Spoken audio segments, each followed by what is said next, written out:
మనవారు అనే కార్యక్రమం ద్వారా మహోన్నతుని యొక్క విద్యను నేర్చుకుంటున్నటువంటి మీ అందరికీ మన ప్రభువును రక్షకుడునైన యేసుక్రీస్తు వారి పేరిట నా హృదయపూర్వకమైన వందనములను తెలియజేయుచున్నాను. ప్రియులారా, ఈరోజు పరిశుద్ధ గ్రంథం నుండి ప్రభువునందు తల్లిదండ్రులు మరియు పిల్లలు ఏ విధముగా ప్రవర్తించవలెనో వ్రాయబడినటువంటి సంగతుల ద్వారా విషయాలను మనం నేర్చుకుందాం. ప్రభువునందు తల్లిదండ్రులు మరియు పిల్లలు ఏ విధముగా ప్రవర్తించాలి. సాధారణంగా చాలామంది తల్లిదండ్రులు మనం చూస్తున్నప్పుడు వారి పిల్లలను ప్రభువులో పెంచలేక తడబడుతూ ఉంటారు. అలాగే తల్లిదండ్రులు ప్రభువులో పెంచాలని ఒకవేళ ఆలోచిస్తున్నా తప్పిస్తున్నా పిల్లలు తల్లిదండ్రులకు లోపడక వారి యొక్క మార్గమును చెరిపివేసుకుంటున్నటువంటి పరిస్థితులు కూడా మనకు కనిపిస్తూ ఉంటాయి. నిజంగా తల్లిదండ్రులు మరియు పిల్లలు ప్రభువునందు ఉండగలిగితే, దేవుని వాక్యానుసారముగా వారు వెళ్ళగలిగితే సువార్త ఇంటి దగ్గరే ప్రారంభమవుతుంది, కుటుంబము దగ్గరే ప్రారంభమవుతుంది. బాల్యదశ నుండి చక్కని పునాది వేయడానికి అవకాశం ఉంటుంది. అనేక మంది ప్రభువులో స్థిరపడటానికి అవకాశం కలుగుతుంది. కనుక ఈ పాఠాన్ని ఆద్యంతం చక్కగా మీరు నేర్చుకోవాలని నేను మీకు సూచిస్తున్నాను. ప్రభువునందు తల్లిదండ్రులు మరియు పిల్లలు ఏ విధముగా ఉండాలి, ఎలా ప్రవర్తించాలి అనేటువంటి విషయాన్ని గురించి వ్రాయబడినటువంటి సంగతులలోనికి మనం వెళతాం. పౌలు గారు ఎఫెసీయులకు రాసిన పత్రిక 6వ అధ్యాయము 1వ వాక్యము నుండి మీరు చూడండి. పౌలు గారు ఎఫెసీయులకు రాసిన పత్రిక 6వ అధ్యాయము 1వ వాక్యము నుండి, మొట్టమొదట, పిల్లలారా ప్రభువునందు మీ తల్లిదండ్రులకు విధేయులై ఉండుడి, ఇది ధర్మమే. ప్రారంభంలో పిల్లలకు తెలియజేస్తున్నారు. పిల్లలారా ప్రభువునందు మీ తల్లిదండ్రులకు విధేయులై ఉండుడి. పరిశుద్ధ గ్రంథంలో వ్రాయబడినటువంటి మాటలను చాలా సున్నితంగా మనం పరిశీలిస్తూ జ్ఞానమును నేర్చుకోవాలి. వ్రాయబడినటువంటి ప్రతి పదానికి కూడా ఒక గొప్ప అర్థం ఉంటుంది. పిల్లలారా ప్రభువునందు మీ తల్లిదండ్రులకు విధేయులై ఉండుడి, ఇది ధర్మమే. ప్రభువునందు అనే మాటను జాగ్రత్తగా మనం అక్కడ ఆలోచించాలి. యేసుక్రీస్తునందు మీ తల్లిదండ్రులకు విధేయులై ఉండుడి.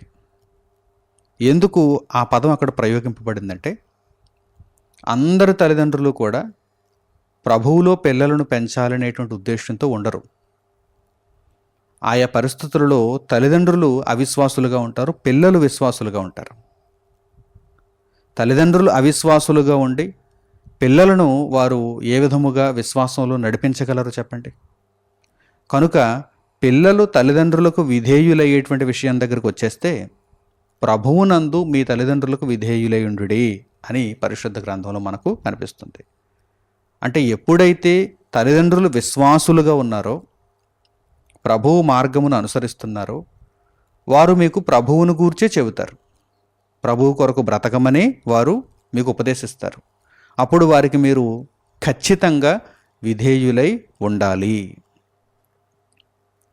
లేదు, తల్లిదండ్రులలో విశ్వాసం లేదు, తల్లిదండ్రులలో అవిశ్వాసం ఉంది, వారు దేవునికి దూరంగా బ్రతుకుతున్నారు, దేవునికి అవిధేయులుగా బ్రతుకుతున్నారు, అప్పుడు కూడా వారు చెప్పిన మాట వినాలా? లోక సంబంధంగా అయితే వారు చెప్పిన మాట మీరు విన్నా కానీ భక్తి విషయంలో మీరు వారికి లోబడవలసిన పరిస్థితి లేదు. భక్తి విషయంలో అంటే అర్థం ఏంటి? వారు ప్రభువునందు లేనప్పుడు, వారు అవిశ్వాసులుగా ఉన్నప్పుడు, వారు మిమ్మల్ని విగ్రహారాధన చేయమన్నారనుకోండి, మీరు చేయవలసిన పని లేదు. వారు మిమ్మల్ని బలవంతముగా మూర్ఖపు ప్రవర్తనతో ఉండమన్నారనుకోండి, మీరు ఉండవలసిన పని లేదు. అలాగే మీరు ప్రభువు కొరకు బ్రతుకుతానన్నప్పుడు మిమ్మల్ని అడ్డగిస్తున్నారనుకోండి, ఆటంకపరుస్తున్నారనుకోండి, మీరు వారికి విధేయులై ఉండవలసిన అవసరత లేదు. అందుచేతనే ఇక్కడ వ్రాయబడిన మాటలను జాగ్రత్తగా మీరు గమనించండి. పిల్లలారా, ప్రభువునందు మీ తల్లిదండ్రులకు విధేయులై ఉండుడి, ఇది ధర్మమే. ప్రభువునందు అంటే యేసుక్రీస్తు ప్రభువులో మనలను ముందుకు ప్రోత్సహించేటువంటి తల్లిదండ్రులు ఉన్నప్పుడు వారికి మీరు తప్పనిసరిగా విధేయులుగా ఉండాలి. అయితే అవిశ్వాసులైనటువంటి తల్లిదండ్రులు కూడా ఉండొచ్చు. తల్లి విశ్వాసురాలై తండ్రి అవిశ్వాసిగా ఉండొచ్చు. తండ్రి విశ్వాసి అయి తల్లి అవిశ్వాసురాలుగా కూడా ఉండొచ్చు. అటువంటి పరిస్థితులలో విశ్వాసులైనటువంటి వారి యొక్క మాటనే మీరు పాటించాలి, వారికి విధేయులై ఉండాలి. అవిశ్వాసులైన వారు వాక్య సంబంధము కానిది ఏదైనా మీకు చెప్పి ఆ ప్రవర్తనలో మిమ్మల్ని ఉండమని వారు చెప్పినప్పుడు, వారు మిమ్మల్ని బలవంత పెడుతున్నప్పుడు మీరు వారికి విధేయులై ఉండవలసిన అవసరత లేనేలేదు. ఈ విషయాన్ని ఎల్లప్పుడూ కూడా మనం జ్ఞాపకంలో ఉంచుకోవాలి. లేదంటే కన్ఫ్యూజన్ వస్తుంది. కన్ఫ్యూజన్ ఎలాంటి కన్ఫ్యూజన్? తల్లిదండ్రులకు లోబడమని పరిశుద్ధ గ్రంథంలో ఉంది కదా. ప్రభువు నందు అనేటువంటి ఆ పదాన్ని మీరు పట్టించుకోకపోతే తల్లిదండ్రులకు లోబడమని, తల్లిదండ్రులను సన్మానించుమని పరిశుద్ధ గ్రంథంలో ఉంది కదా. వారు ఏం చెప్పినా సరే నేను వారికి లోబడాలి అనేటువంటి ఆలోచన మీలో ఉంటే వారు విగ్రహారాధన చేయమంటారు, చేస్తారా? వారు బైబిల్ విడిచిపెట్టు, లోకంలో బాగా సంపాదించు, ధనవంతుడు బాబు అని చెప్తారు. ఆ ప్రవర్తనలో మీరు ఉంటారా? అలా ఉంటే రేపొద్దుట మీ దేహాన్ని విడిచిపెట్టిన తర్వాత మీరు దేవునికి అవిధేయులుగా కనిపిస్తున్నప్పుడు మిమ్మల్ని ఎవరు రక్షిస్తారు? మీ ఆత్మకు నిత్యత్వాన్ని ఎవరిస్తారు? మీ తల్లిదండ్రులు అప్పుడు ఎవరు? ఎవరైనా సరే దేహాన్ని విడిచిపెట్టిన తర్వాత దేవుని సన్నిధిలో ఏకాకులుగా నిలువబడవలసిందే. మీ బందీ బలగం అక్కడ వెంట రాదు. మీకు మీరే సమాధానం చెప్పుకోవాలి. మీరు ఎందుకు దేవుని కొరకు బ్రతకలేదో మీరే సమాధానం చెప్పుకోవాలి. దానికి తగినటువంటి ప్రతిఫలాన్ని మీరే అనుభవించాలి. కనుక పరిశుద్ధ గ్రంథంలో వ్రాయబడినటువంటి దేవుని మాటలను చాలా జాగ్రత్తగా మనం తీసుకోవాలి, చాలా జాగ్రత్తగా అర్థం చేసుకోవాలి. ఒకవేళ తల్లిదండ్రులు ప్రభువునందే ఉన్నారనుకోండి, మంచి విషయం. వారికి సంపూర్ణంగా మీరు విధేయులై ఉండుడి.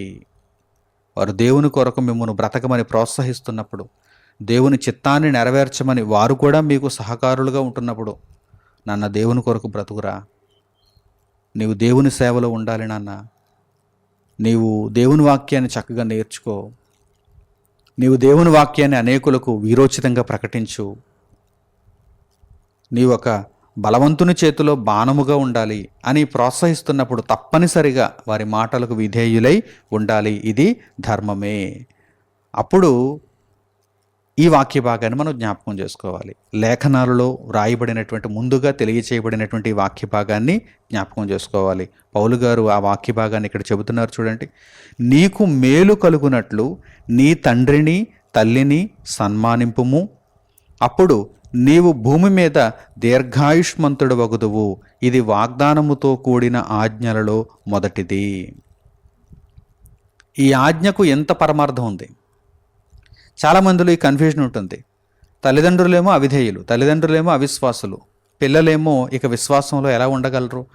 పిల్లలు అనుకుంటారు తల్లిదండ్రులు చెప్పిందే వేదం కదా, బైబిల్ కంటే ముందుగా తల్లిదండ్రులు మాకున్నారు కదా, తల్లిదండ్రులే మాకు మొదటి ప్రాధాన్యత అని చెప్పి మోసపోతూ ఉంటారు. తల్లిదండ్రులు అవిధేయులైతే అక్కడ ప్రమాదం. తల్లిదండ్రులు విధేయులైతే మంచి విషయమే. వారు బైబిల్ దగ్గరకు తీసుకుని వస్తారు, దేవుని జ్ఞానంలో నడిపిస్తారు, దేవుని యొక్క సన్నిధిలో వారిని ముందుకు నడిపిస్తారు. అయితే తల్లిదండ్రులు ప్రభువునకు అవిధేయులైతే, వారు అవిశ్వాసులైతే అక్కడ పరిస్థితి ఏంటి? అక్కడ మీరు ఈ సూత్రాన్ని అప్లై చేయకూడదు. ప్రభువునందు తల్లిదండ్రులకు మీరు విధేయులై ఉండాలి. అంటే తల్లిదండ్రులు ఇరువురు కూడా దేవుని వాక్యములో చక్కగా వారు వర్ధిల్లుతున్నప్పుడు, వారు చెప్పినటువంటి దేవుని మాటలను పిల్లలు పాటించాలి. కనుక ఇది పిల్లలకు దేవుని వాక్యములో ఇవ్వబడినటువంటి ఆజ్ఞ.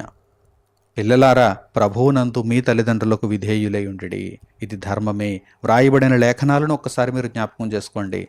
నీకు మేలు కలుగునట్లు ప్రభువునందు నీ తండ్రిని తల్లిని సన్మానింపుము. నీకు మేలు కలుగునట్లు ప్రభువునందు నీ తండ్రిని నీ తల్లిని సన్మానింపుము. మరి లేఖనాలలో ప్రభువునందున ఎందుకు రాయబడలేదు పాత నిబంధన గ్రంథంలో? ఎందుకు రాయబడలేదంటే అక్కడ దేవుడు ఇశ్రాయేలీలకు మాత్రమే చెప్పాడు. ఇశ్రాయేలీలు అప్పటికే ఎందులో ఉన్నారు? ధర్మశాస్త్రపు విధులలో ఉన్నారు, ధర్మశాస్త్రపు ఆజ్ఞలను గైకొనేటువంటి పరిస్థితుల్లో ఉన్నారు. వారు ఒక ఏర్పరచబడిన జనాంగం. వారికి ప్రత్యేకంగా మీరు ప్రభువునందే తల్లిదండ్రులను సన్మానించండి అని చెప్పవలసినటువంటి ఆవశ్యకత లేదు కనుక నీ తండ్రిని నీ తల్లిని సన్మానింపుము అని అక్కడ వ్రాయబడింది. అయితే మోర్ ప్రిసైజ్లీ మనము ఇంకా క్షుణ్ణంగా మాట్లాడాలంటే, మనం ఇంకా స్పష్టముగా తెలియచేయాలంటే, ఆ విషయాన్ని ఇంకా జాగ్రత్తగా సున్నితంగా పరిశీలించి మనం అర్థం చేసుకోవాలంటే, ప్రభువునందు మీ తల్లిదండ్రులకు మీరు విధేయులై ఉండాలి అని ఇక్కడ ఆ వాక్య భాగం మనకు తెలియచేయబడింది. ఇది పరిపూర్ణత. ఇక ఇందులో ఎటువంటి సందేహం లేదు. తల్లిదండ్రులు ప్రభువులో ఉన్నారా? ప్రభువులో ఉన్న తల్లిదండ్రులకు మీరు తప్పనిసరిగా విధేయులుగా ఉండాలి. అప్పుడు మీకు మేలు కలుగుతుంది. అప్పుడు మీరు దీర్ఘాయుష్మంతులు అవుతారు. ఆ తర్వాత పిల్లలకు ఆజ్ఞ ఇవ్వడం అయిపోయింది. ఇప్పుడు తల్లిదండ్రుల దగ్గరకు వచ్చారు. తల్లిదండ్రులను చూడండి ఏమంటున్నారు? తండ్రులారా అన్నారంటే ఇక్కడ తల్లిదండ్రులారా అని అర్థం. తండ్రులారా ఇద్దరు కూడా. తండ్రులారా, మీ పిల్లలకు కోపము రేపక ప్రభువు యొక్క శిక్షలోను బోధలోను వారిని పెంచుడి. ఇప్పుడు తల్లిదండ్రుల దగ్గరకు వచ్చేసరికి తల్లిదండ్రుల పార్ట్. తల్లిదండ్రులు ప్రభువునందు ఉన్నారు అని మనం అనుకున్నప్పుడు, ఎందుకంటే ప్రభువులో ఉన్నవారే కదా ఈ మాటలు చదువుతారు. అవిశ్వాసులకి ఈ మాటలతో వారికి సంబంధం ఏముంది? వారు అసలు ఈ మాటలు వినరు. కనుక ప్రభువులో ఉన్నటువంటి తల్లిదండ్రులకు చెబుతున్నారు ఇక్కడ, తండ్రులారా మీ పిల్లలకు కోపము రేపక, మీరు మీ పిల్లలను దేవుని బోధలో పెంచే విషయంలో చాలా జాగ్రత్త తీసుకోవాలి.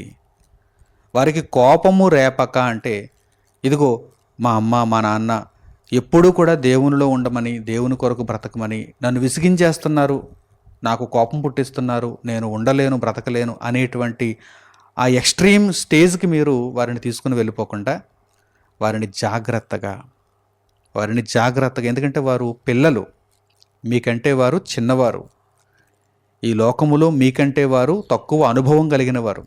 కనుక వారిని మీరు జాగ్రత్తగా దేవుని వాక్యంలో ముందుకు తీసుకుని వెళ్ళాలి. వారికి దేవుని వాక్యాన్ని చక్కగా మీరు నేర్పించాలి, మంచి తర్ఫీదునివ్వాలి, ఆ ట్రైనింగ్ బాగుండాలి.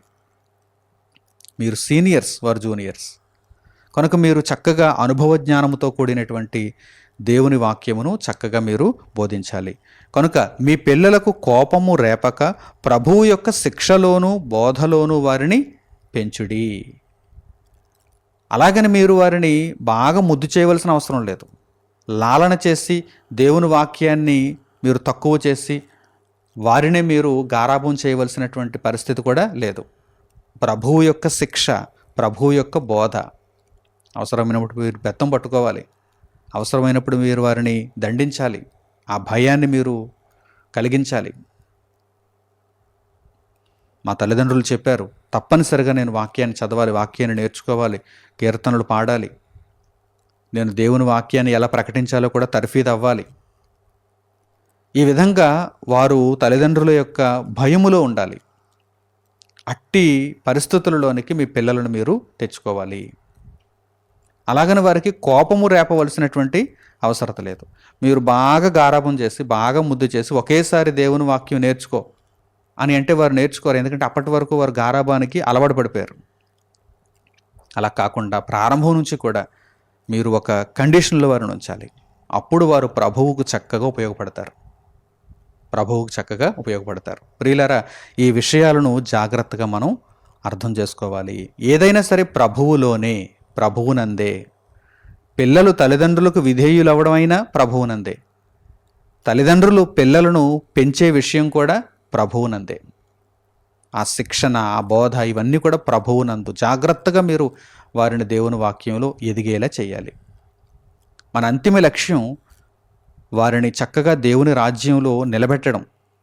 కనుక ఆ విషయాన్ని ఎల్లప్పుడూ కూడా జ్ఞాపకంలో ఉంచుకుంటూ సువార్తను మన ఇంటి యొద్ద, మన కుటుంబము దగ్గరే ప్రారంభిస్తూ మనము వారిని దేవునికి తగినవారుగా మలచాలి.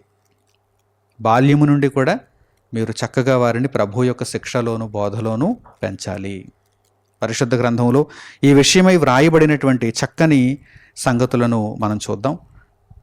సామెతల గ్రంథానికి వెళ్ళగలిగితే మొదటి అధ్యాయము 8వ వాక్యాన్ని మీరు చూడండి.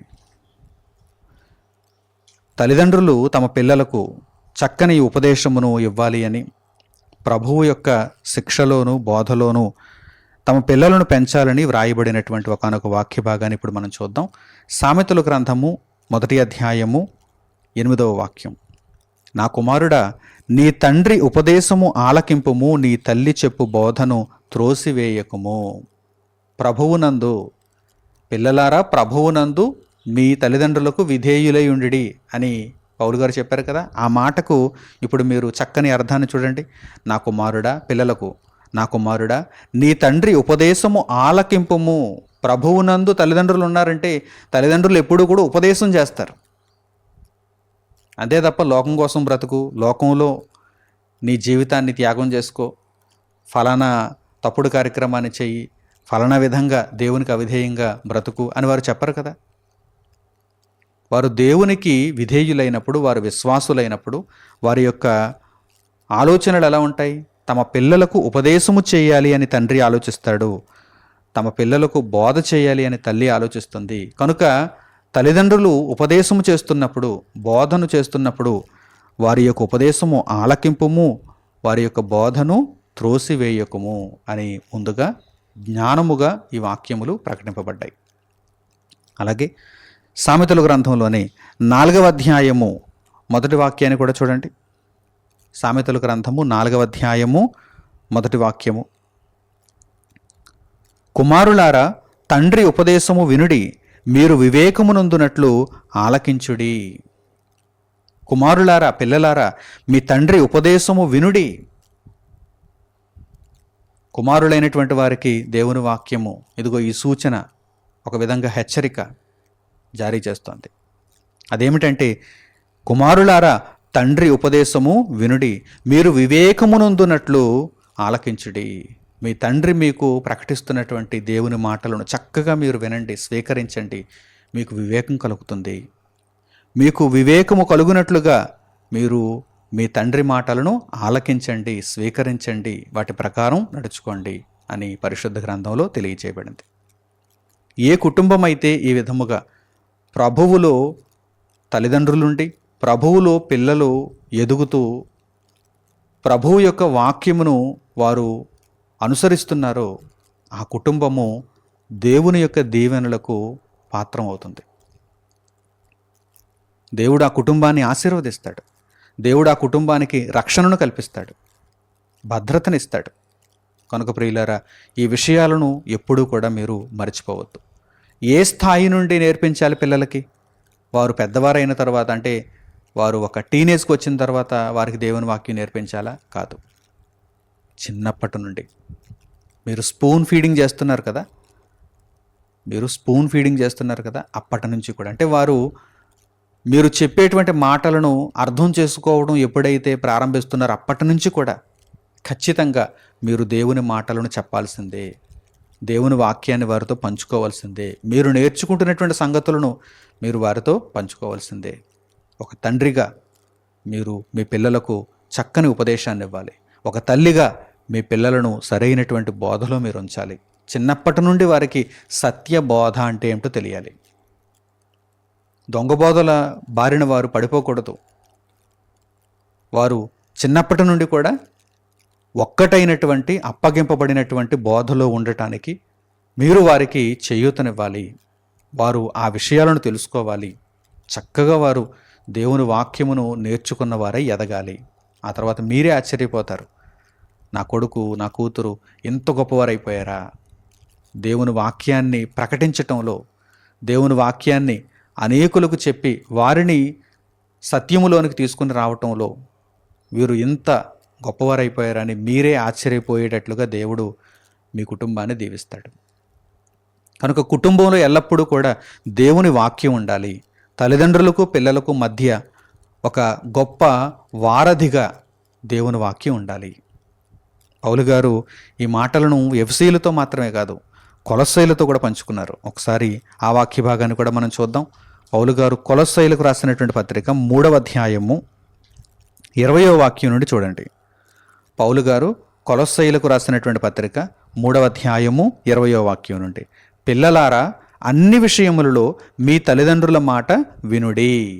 ప్రభువునందు, చక్కగా మీరు ఆలోచించాలి ఈ మాటలను. ప్రభువునందే పౌలు గారి మాటలు చెబుతున్నారు.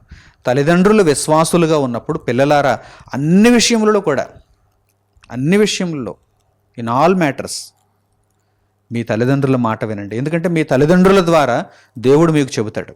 మీ తల్లిదండ్రుల యొక్క మనస్సును తెరచి వారికి జ్ఞానబోధన దేవుడు చేసినప్పుడు, వారు విశ్వాసులుగా బ్రతుకుతున్నప్పుడు, వారు దేవుని చిత్తమును నెరవేర్చుచున్నప్పుడు వారి మాటను మీరు శిరోధార్యంగా తీసుకోవాలి.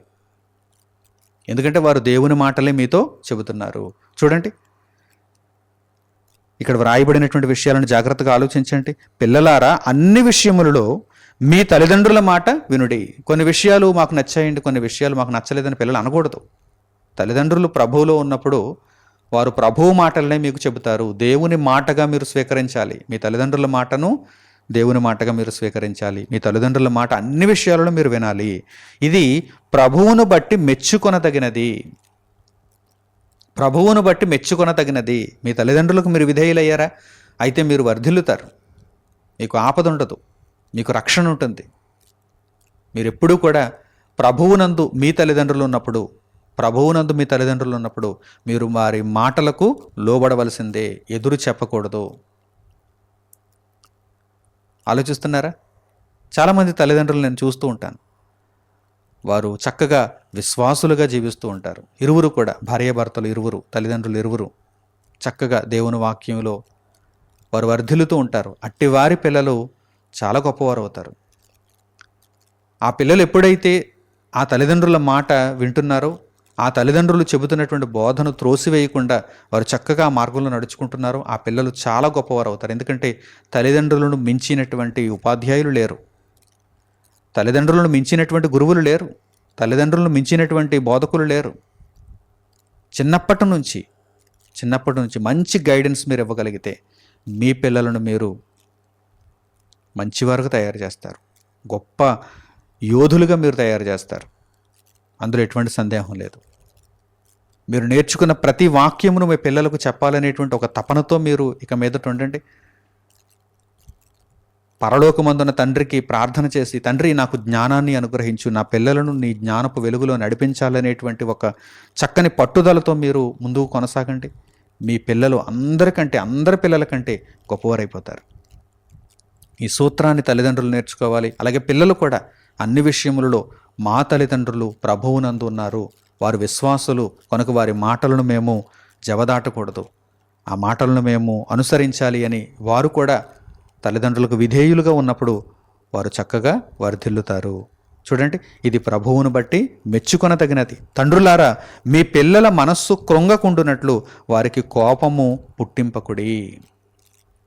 అలాగే ఈ సందర్భంలో మరల ఒక్కసారి మనం జ్ఞాపకం చేసుకుందాం. తల్లిదండ్రులారా మీరు మీ పిల్లలకు కోపమును రేపకండి, వారిని నిష్ఠుర పెట్టకండి, అంటే వారిని ఇబ్బంది పెట్టకండి. సాధారణంగా తల్లిదండ్రులు అంతగా అయితే ఇబ్బంది పెట్టరు, కానీ మీరు ఈ విషయాన్ని కూడా జ్ఞాపకంలో ఉంచుకోవాలి. మీ పిల్లలకు కోపము రేపవద్దు, వారిని చక్కగా లాలన చేస్తూ దేవుని వాక్యంలో వారిని ఉంచడానికి ప్రయత్నం చేయండి. వారంతట వారి దేవుని వాక్యాన్ని ప్రేమించే విధానంలోనికి మీరు వారిని తీసుకొచ్చేయాలి. వారికి ఆ ప్రాముఖ్యత తెలియాలి, ఆ ఇంపార్టెన్స్ వారికి అర్థం కావాలి. దేవుని వాక్యంలో ఉన్నటువంటి గొప్పతనాన్ని వారు నేర్చుకోవాలి. ఇక వారంతట వారి దేవుని వాక్యం లేకపోతే మేము లేము అన్న రీతిలో ప్రతిరోజు దేవుని వాక్యంలో వారు ఉండటానికి, దేవుని వాక్యాన్ని బట్టి వారు ఎదగటానికి మీరు వారికి ప్రేరణనివ్వాలి, స్ఫూర్తినివ్వాలి. వారే అడగాలి మిమ్మల్ని, అమ్మా ఇది దేవుని వాక్య ప్రకారం సరైనటువంటి విషయమేనా, నాన్న ఇది దేవుని వాక్యాన్ని అనుసరించినటువంటి సంగతేనా అని వారే ఎప్పటికప్పుడు మనకు గుర్తు చేస్తూ ఉండాలి. అట్టి రీతిలో వారిని పెంచాలి. దేవుని వాక్యము గొప్పది అని వారికి నూరు పోయాలి. అప్పుడు చక్కగా వారు దేవునిలో ఎదిగేటువంటి అవకాశం కలుగుతుంది. అది ఇరువురికి కూడా, తల్లిదండ్రులకు పిల్లలకు కూడా ఆశీర్వాదకరం. పరిశుద్ధ గ్రంథపు చరిత్రలో మనం చూస్తే మనకు తల్లిదండ్రులు ప్రభువు యొక్క బోధలో, శిక్షలో పిల్లలను పెంచి వారిని గొప్పవారిగా తీర్చినటువంటి సందర్భాలు ఉన్నాయి. అలాగే తల్లిదండ్రులు చెడ్డవారైనప్పుడు, అవిశ్వాసులైనప్పుడు వారి పిల్లలు చెడిపోయినటువంటి సందర్భాలు కూడా ఉన్నాయి. కొన్ని ఉదాహరణలు మనం చూద్దాం. ముందుగా మంచివారిని గురించి మనం ఆలోచన చేద్దాం. విశ్వాసులను గురించి మనం ఆలోచన చేద్దాం.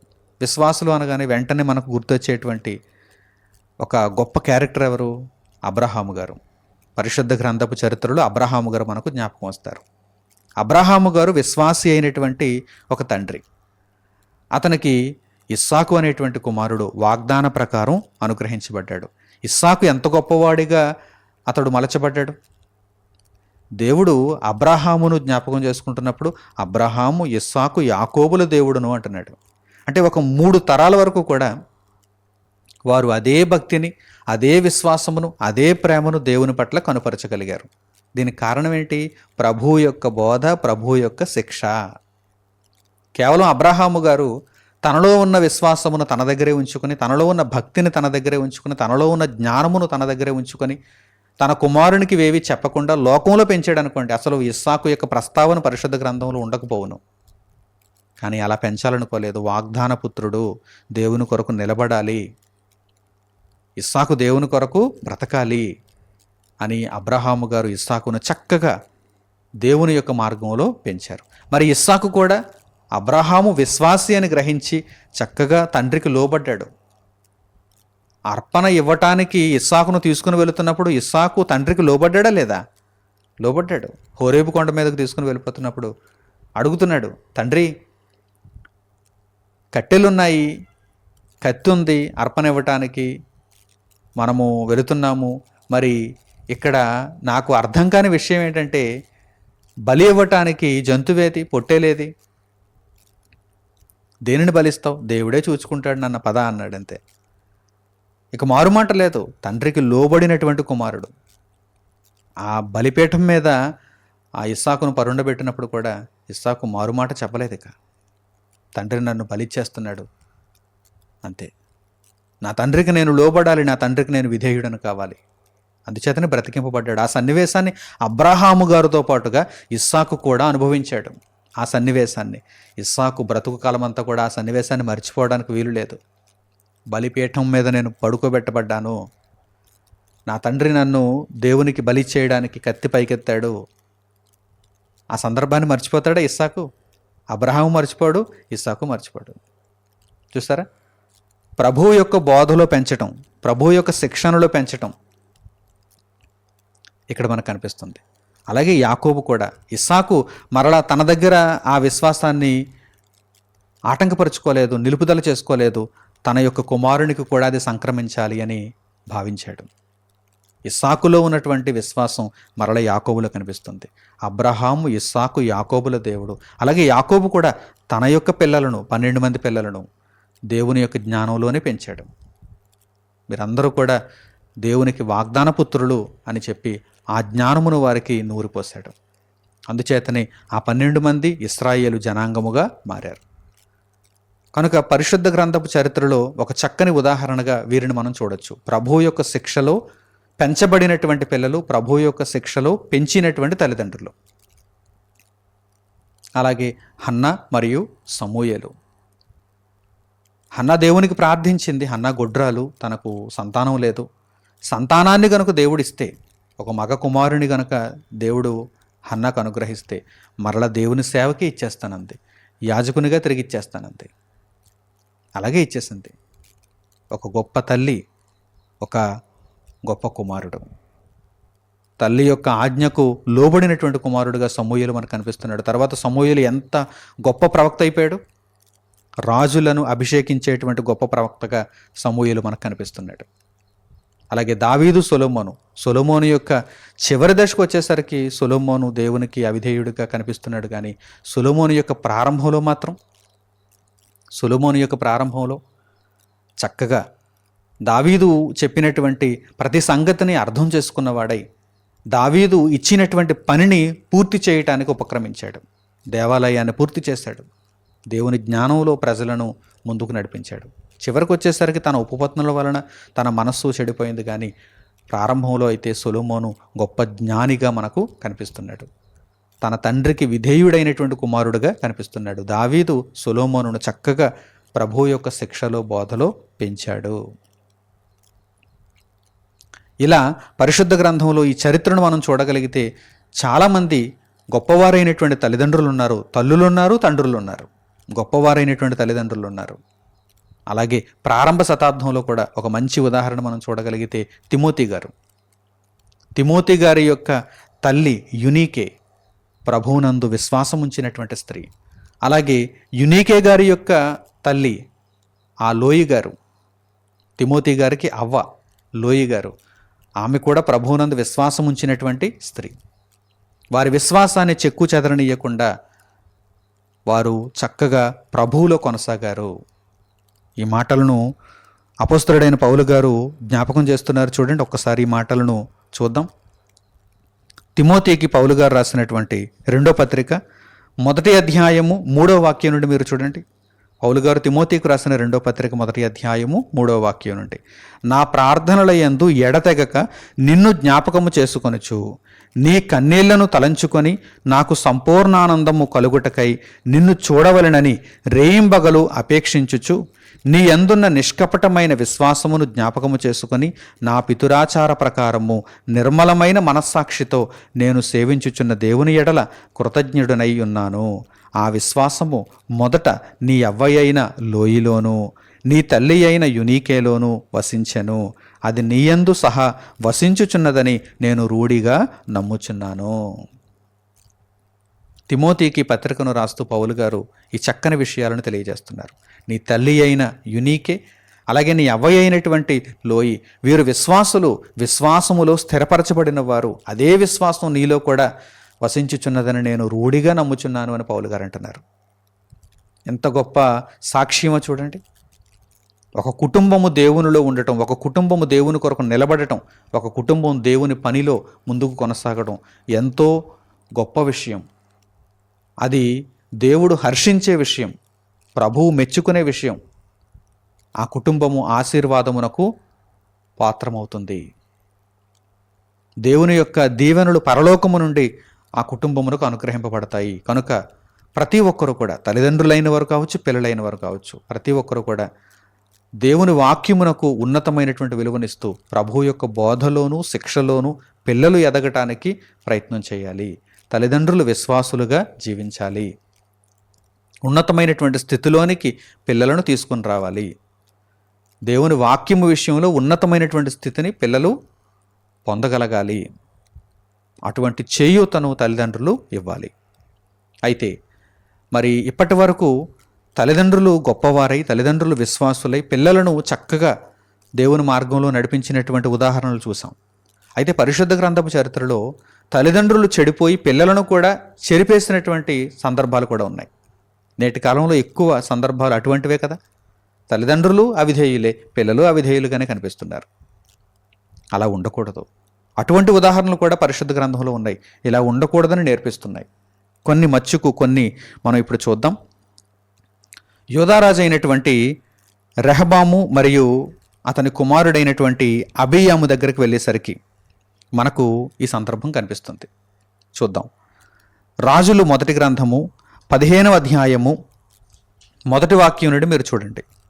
రాజులు మొదటి గ్రంథము 15వ అధ్యాయము 1వ వాక్యం నుండి, నెబాతు కుమారుడును రాజునైన యరొబాము ఏలుబడిలో 18వ సంవత్సరమున అబీయాము యోధావారిని ఏలన ఆరంభించెను.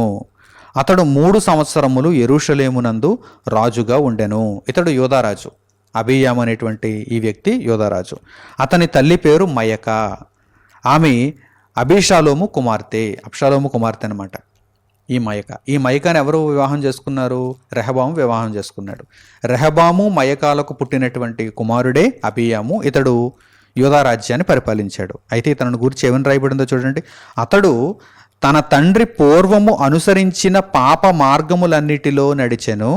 తన పితరుడైన దావీదు హృదయము తన దేవుడైన యెహోవా ఎడల యథార్థముగా ఉన్నట్లు అతని హృదయము యథార్థముగా ఉండలేదు. అబీయాము హృదయము, ఈ అబీయాముకు ఈ చెడుతనం, ఈ పాపపు మార్గం ఎక్కడి నుంచి వచ్చింది? తండ్రి నుంచే వచ్చింది. తన తండ్రి రెహబాము అనుసరించినటువంటి పాపపు మార్గములన్నిటిలో ఇతడు కూడా నడుచుకున్నాడు. చూసారా? ఒక అవిధేయుడైనటువంటి తండ్రి, ఒక అవిధేయురాలైనటువంటి తల్లి, ఒక అవిధేయుడైనటువంటి కుమారుడు ఇక్కడ మనకు కనిపిస్తున్నారు. పితరుడు దావీదు ఉన్నాడు. అంటే 2 తరాలు ముందుకు వెళ్ళేసరికి దావీదు మనకు కనిపిస్తాడు.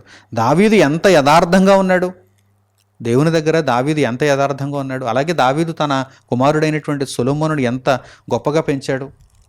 మరి రెహబాము అబీయామును అంత గొప్పగా పెంచాడు. అసలు రెహబాములో భక్తి ఉంటే కదా అబీయామును గొప్పగా పెంచడానికి. ఈరోజు చాలామంది తల్లిదండ్రులు భక్తి లేదు. అందుచేత వారి పిల్లలు కూడా వారికి తగ్గట్టుగా తయారవుతున్నారు. చిన్నప్పటి నుండి మొండివారుగా, చిన్నప్పటి నుండి పెంకివారుగా, చిన్నప్పటి నుండి దేవుని వాక్యాన్ని అసలు నేర్చుకొని వారుగా, దేవుని మాట వినని వారుగా, అసలు ప్రార్థన అంటే తెలియదు, కీర్తన పాడటం అంటే తెలియదు, బైబిల్ అంటే తెలియదు, పూర్తిగా విధేయులు. ఏమనంటే గారం, ఏమనంటే సాకులు చెప్పుకుంటారు తల్లిదండ్రులు. మా మాట వినండి, మీ మాట వినడు. ఎందుకు వినడంటే అసలు నీలోనే భక్తి లేదు. నీవు దేవుని మాట వినవు కదా. నీవు దేవుని మాట వింటే నీ మాట నీ పిల్లలు వినేటువంటి అవకాశం ఉంది. నీవే ప్రార్థన చేయవు, నీవే వాక్యాన్ని చదవవు, నీవే వాక్యాన్ని నేర్చుకోవు, ఇక నీ పిల్లలు ఎలా నేర్చుకుంటారు? నీవు ముందు దేవుని మాట వింటే నీ మాట నీ పిల్లలు వింటారు. అలాగే కొంతమంది పిల్లలు తమ తల్లిదండ్రుల మాట వింటారు, కానీ తల్లిదండ్రుల్లో ఆ జ్ఞానం ఉండదు. ప్రభువులో పెంచాలనేటువంటి జ్ఞానం ఉండదు. లోకంలో అయితే చాలా స్ట్రిక్ట్గా పెంచుతారు. అంటే లోక సంబంధమైనటువంటి చదువు విషయంలో, లోక సంబంధమైనటువంటి ఉద్యోగాల విషయంలో వీరవిధేయులు, తల్లిదండ్రులకు వీరవిధేయులు. పాదాభివందనం చేసేస్తారు తల్లిదండ్రులకు పిల్లలు. కానీ తల్లిదండ్రులు ఎందుకు పనికిరాని వారు? అంటే లోకంలో అయితే గొప్పవారు కావచ్చు, దేవుని దగ్గర ఎందుకు పనికిరాని వారు? పైసా వాక్యం ఉండదు వారి దగ్గర, దేవుని జ్ఞానం లేదు వారిలో. ఇక వారు పిల్లలను ఎలా విధేయులుగా మార్చగలరు? దేవునికి విధేయులుగా ఎలా మార్చగలరు? ప్రభువు యొక్క శిక్షలో బోధ ఎలా పెంచగలరు? కనుక ఈ విషయాలను మీరు జాగ్రత్తగా గమనించండి. ఒక రెహబాములా మీరు తయారవుతున్నారా? ఓ తండ్రి, ఓ తల్లి, మీరు రెహబాముల, మైకాల తయారవుతున్నారా? మీ పిల్లలు అబీయాములాగే తయారవుతారు. కనుక అలా కాకుండా ఒక అబ్రాహాము వలె, ఒక దావీదు వలె మీరు చక్కగా మీ పిల్లలకు దేవుని వాక్యాన్ని నేర్పించేటువంటి తల్లిదండ్రులుగా మాత్రమే ఉండాలి. అలాగే ఇశ్రాయేలు రాజులను కూడా మనం చూద్దాం. ఇశ్రాయేలు రాజుల్లో కూడా ఇటువంటి చెడు ఉదాహరణలు మనకు కనిపిస్తున్నాయి. యోధా రాజును మనం చూసాం, ఇశ్రాయేలు రాజును కూడా మనం చూద్దాం. రాజుల మొదటి గ్రంథం 15వ అధ్యాయంలోనే 25వ వాక్యం నుండి మీరు చూడండి. రాజుల మొదటి గ్రంథము 15వ అధ్యాయము 25వ వాక్యం నుండి, యరొబాము కుమారుడైన నాదాబు యోధారాజైన ఆసా ఏలుబడిలో 2వ సంవత్సరమందు ఇశ్రాయేలు వారిని ఏలన ఆరంభించి ఇశ్రాయేలు వారిని 2 సంవత్సరములు ఏలెను. ఇక్కడ తండ్రి ఎవరు, కుమారుడు ఎవరు అనగానే తండ్రి యరొబాము, కుమారుడు నాదాబు. ఇంతకీ వీరి రిలేషన్ ఎలా ఉంది, వీరి యొక్క ప్రవర్తన దేవుని ముందు ఎలా ఉందో చూద్దాం. అతడు యెహోవా దృష్టికి కీడు చేసి, ఈ నాదాబు యెహోవా దృష్టికి కీడు చేసి తన తండ్రి నడచిన మార్గమందు నడచి, అతడు దేనిచేత ఇశ్రాయేలు వారు పాపము చేయుటకై కారకుడాయనో ఆ పాపమును అనుసరించి ప్రవర్తించెను. చూసారా, యాజ్ టీజ్గా తండ్రిలాగే అని దేవుడు ఇక్కడ వ్రాయించాడు. తండ్రి ఎంత పాపాత్ముడో కొడుకు కూడా అంత పాపాత్ముడుగానే తయారైపోయాడు అని దేవుడు ఇక్కడ వ్రాయించాడు. ఈ మాటలను దేవుడు ఎందుకు పొందుపరిచాడో తెలుసా? ఈ సందర్భంలో దేవుడు ఇదిగో తన తండ్రి వలే అని ఆ మాటలను ఎందుకు పొందుపరిచాడో తెలుసా?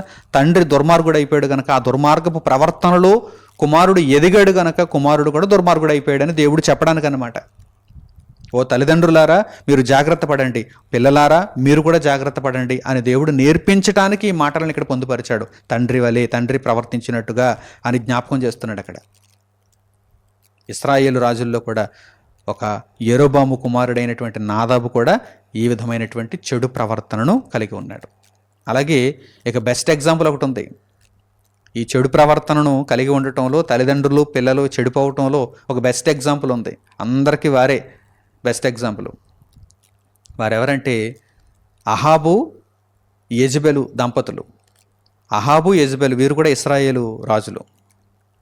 ఈ అహాబు యెజెబెలు దంపతులకు పుట్టినటువంటి కుమారుడు కూడా దుష్టుడైపోయాడు, దుర్మార్గుడైపోయాడు. ఎందుకంటే అహాబు యెజెబెలు ఎటువంటి వారు మీకు తెలియంది కాదు, చాలా దుర్మార్గులు. ఇశ్రాయేలీయులను పరిపాలించినటువంటి రాజులలో వీరు బహు దుర్మార్గులు. చూడండి, ఆ వాక్య భాగాన్ని కూడా ఒక్కసారి మీరు జ్ఞాపకం చేసుకోండి.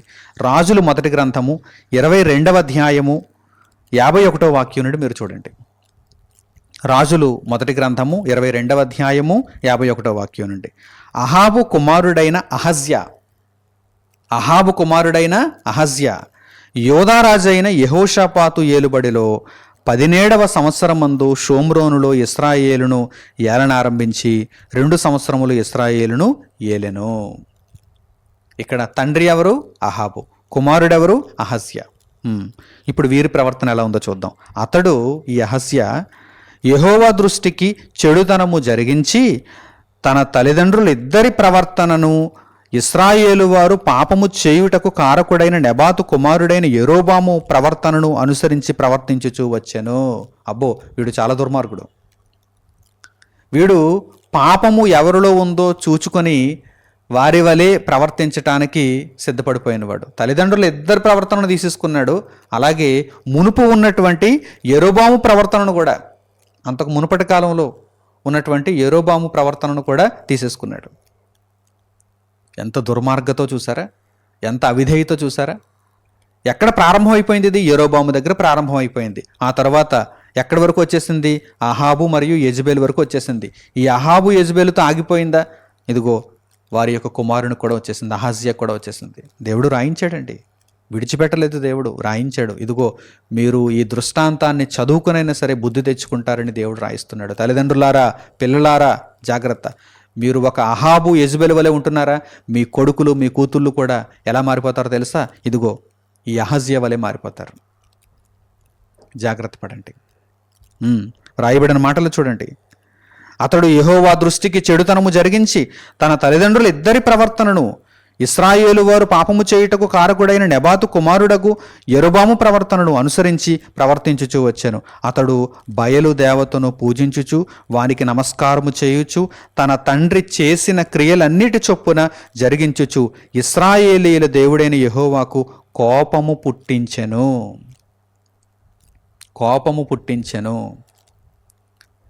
అనుకుని ఉంటాడు. అహజ్యా కూడా ఏమనుకున్నాడు? దేవుని వాక్యాన్ని సరిగ్గా విభజించడం తెలియక అహజ్యా కూడా ఏమని అనుకుని ఉంటాడు? ధర్మశాస్త్రం ముందు వ్రాయబడింది కదా తల్లిదండ్రులను సన్మానించమని. కనుక నా తల్లిదండ్రులైనటువంటి అహాబును, నా తల్లి అయినటువంటి యెజబెలును నేను సన్మానించాలి అని అనుకుని ఉంటాడు. అంతే కదండి. ఆ విధంగా నేను దేవుని వాక్యాన్ని నెరవేరు చేస్తున్నానులే అనుకుంటున్నాడు. ఇంతకీ వీరిద్దరు ఎవరు? అహాబు, యెజబెలు వీరిద్దరు ఎవరు? సాతాను పిల్లలు. వారు దేవుని పిల్లలు కాదు. ప్రభువునందు నీ తల్లిదండ్రులకు నీవు లోబడాలి. గుర్తుంచుకో. దేవుని వాక్యాన్ని సరిగా విభజించడం నేర్చుకో. తల్లిదండ్రులు పాపాత్ములైనప్పుడు వారు చెప్పినటువంటి పాపపు క్రియలన్నిటినీ జరిగిస్తూ మరలా నేను దేవుని వాక్యాన్ని నెరవేరుస్తున్నాను లేనటువంటి భ్రమ ఉంది చూసారా? ఇది సాతాను కలిగించేటువంటి భ్రమ. కానీ ఇటువంటి ప్రవర్తన దేవునికి కోపాన్ని పుట్టిస్తుంది. దేవుని వాక్యాన్ని సరిగా విభజించాలి. తల్లిదండ్రులలో దేవుని వాక్యం లేనప్పుడు వారికి విధేయులై మీరు సాధించేదేంటి? మీరు వెలగబెట్టేదేంటి? తల్లిదండ్రులు దేవుని వాక్యంలో ఉన్నప్పుడు, వారు దేవుని వాక్యానికి విధేయులై బ్రతుకుతున్నప్పుడు, దేవుని సేవలో వారు జీవిస్తున్నప్పుడు వారికి మీరు వేరే విధేయులుగా ఉండండి. దేవుడే చెప్పాడు విధేయులుగా ఉండమని. తల్లిదండ్రులు పాపాత్ములైనప్పుడు, దేవుని వాక్యానికి వారు భిన్నంగా ప్రవర్తిస్తున్నప్పుడు వారికి మీరు విధేయులుగా ఉండకూడదు. ఒకవేళ ఉంటే ఇదిగో అహజ్యాలా మారిపోతారు, యెహోవాకు కోపం పుట్టిస్తారు. పాపాత్ములైపోయి ఆ పాపమును మూటగట్టుకొని నిత్య నాశనానికి పోతారు తప్ప బ్రతికింపబడే అవకాశం లేదు. కనుక అవిధేయులైనటువంటి తల్లిదండ్రులు ఉన్నప్పుడు, వారి మార్గంలో పిల్లలు కూడా నడుచుకున్న పిల్లలు కూడా అవిధేయులైనప్పుడు మొత్తంగా కుటుంబం అంతా కూడా ఎక్కడికి వెళ్ళిపోతుంది? నిత్య నాశనానికి వెళ్ళిపోతుంది. వారి చిరునామా నిత్య నాశనం. తల్లిదండ్రులు ప్రభువులో ఉన్నప్పుడు, తల్లిదండ్రులు విశ్వాసులుగా జీవిస్తున్నప్పుడు, ఆ తల్లిదండ్రుల యొక్క బోధలోను శిక్షలోను పిల్లలు పెరిగినప్పుడు, ఆ తల్లిదండ్రులు పిల్లలకు కోపమును రేపకుండా ప్రభువు యొక్క శిక్షలో బోధలో పెంచినప్పుడు, వారు చక్కగా తల్లిదండ్రులకు విధేయులైనప్పుడు ఈ కుటుంబం ఎక్కడికి వెళుతుంది? పరలోకానికి వెళుతుంది, నిత్యత్వాన్ని స్వతంత్రించుకుంటుంది. కనుక ఏ కుటుంబముగా మీ కుటుంబం ఉండాలో ఇప్పుడు మీరు నిర్ణయించుకోవాలి. మీ కుటుంబము దేవునిలో నిలబడాలంటే దేవుని వాక్యానికి అత్యంత విలువైనటువంటి ప్రాధాన్యతనివ్వండి. దేవుని చిత్తాన్ని నెరవేర్చండి. తల్లిదండ్రులారా, మీ పిల్లలను ప్రభువు యొక్క బోధలో, శిక్షలో పెంచండి. మీరు విశ్వాసులుగా జీవించండి. పిల్లలారా, మీ తల్లిదండ్రులకు విధేయులై ఉండండి. ప్రభువునందు విధేయులై ఉండండి. ప్రభువునందు మీరు వారి మాటలను గౌరవించండి, వారిని సన్మానించండి. వారు చెప్పినటువంటి ప్రభువు మార్గములో నడుచుకోండి. ఇది దేవుడు మీకు అనుగ్రహించిన సందేశం.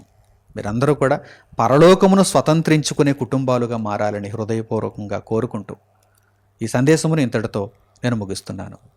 తండ్రి అయిన దేవునికి ప్రార్థనలో ఏకీభవించండి. మహోన్నతుడును మహాపరిశుద్ధుడునైన మా కన్న తండ్రి, ఈ సమయమందు మీరు మాకు అనుగ్రహించిన ఉన్నతమైనటువంటి పాఠ్యాంశమును బట్టి మా హృదయపూర్వకమైన కృతజ్ఞతాస్తుతులను మీకు తెలియజేస్తున్నాము. ప్రభువునందు తల్లిదండ్రులకు విధేయులైనటువంటి పిల్లలు దీర్ఘాయుష్మంతులు అవుతారు, వారికి మేలు కలుగుతుంది. నాయన, తండ్రులు తల్లులు మీ వాక్యమును చక్కగా నేర్చుకున్నవారై, విశ్వాసమందు నిలుకడగా ఉన్నవారై, వారి పిల్లలను ప్రభువు యొక్క బోధలోను, శిక్షలోనూ పెంచగలిగేటువంటి గొప్ప ధన్యతను వారికి దయచేయండి. కుటుంబములుగా పరలోకమునకు రావాలని మీరు కోరుకుంటున్నారు. కుటుంబములనే పాడు చేయాలని అపవాది అయినవాడు తండ్రి గర్జించు సింహం వలె ఎవరిని మృంగుదనాన్ని వెదకుచూ తిరుగుచున్నాడు. వాడి బారిన పడిపోకుండా సమస్త విషయములలో తండ్రి మీ వాక్యమునకు విలువనిచ్చి మీ కొరకు చక్కగా బ్రతికేటువంటి గొప్ప భాగ్యమును మీ బిడ్డలందరికీ అనుగ్రహించమని తండ్రి, ఈ సందేశము ద్వారా మీరు వెల్లడి చేసినటువంటి చక్కని వాక్య భాగములను గ్రహించిన వారై మీ కొరకు నిలువబడేటువంటి భాగ్యమును మీ పిల్లలకు అనుగ్రహించమని మిమ్మల్ని కోరుకుంటూ మా ప్రార్థనా మనవులను మా ప్రభువును మా రక్షకుడునైన యేసుక్రీస్తు వారి పేరిట మిమ్మల్ని వేడుకొనుచున్నాము తండ్రి. ఆమేన్. అందరికీ వందనములు. సెలవు.